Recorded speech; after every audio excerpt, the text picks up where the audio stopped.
Hi అండి. Hello. Fasting days start అయినాయండి. ఈరోజు ఫస్ట్ రోజు. వాక్యం ఏమొచ్చిందో చూసుకుందామా?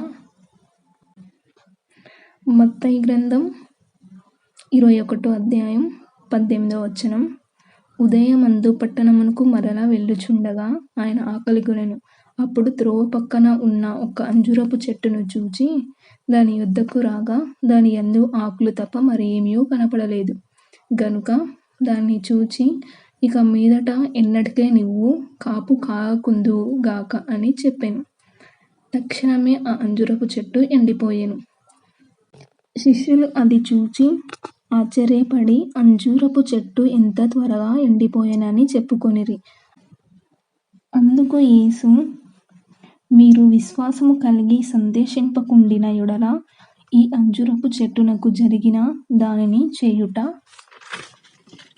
మాత్రమే కాదు, ఈ కొండను చూచి నువ్వు ఎత్తబడి సముద్రములో పడవేయబడుదువు గాక అని చెప్పిన యెడల అలాగు జరుగునని మీతో నిశ్చయముగా చెప్పుచున్నాను. మరి మీరు ప్రార్థన చేసినప్పుడు వీటిని అడుగుదురో అవి దొరికినవని నమ్మిన యెడల మీరు వాటిని పొందుదురని వారితో చెప్పెను. Please do subscribe, like and share.